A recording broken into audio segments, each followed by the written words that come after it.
Yan, gusto nyo ba ng mga ganyang video guys? Yung pag nagda-download kayo ng mga video nyo, lalagyan nyo ng mga funny video, tas da-download nyo sa YouTube para hindi kayo makaka-copyright. Sundan nyo lang guys kung paano natin gagawin na. Alright, panoorin nyo. Subaybayan nyo. Oh my God! Wow! Yan, punta na kayo sa inyong mga cellphone at hanapin lang natin yung Google Chrome. Doon natin da-download yung mga libreng funny video na memes. Yan, type lang natin blipsy.com. Blipsy. Kamali pa. Blipsy.com. Yan, Blipsy. Yan na. Pili lang kayo ng mga video na gusto nyo dyan.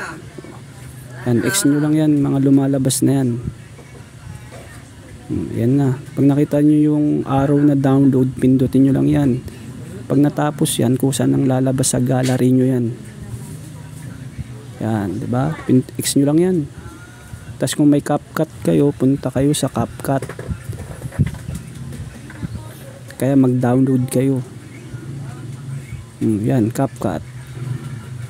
New project. Diba? O, yan na, diba? Yan, add.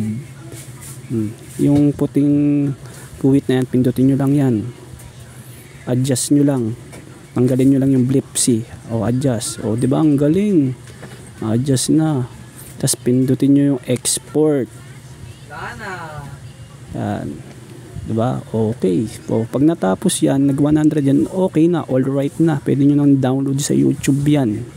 Na hindi kayo makaka-copyright. Okay? Alright.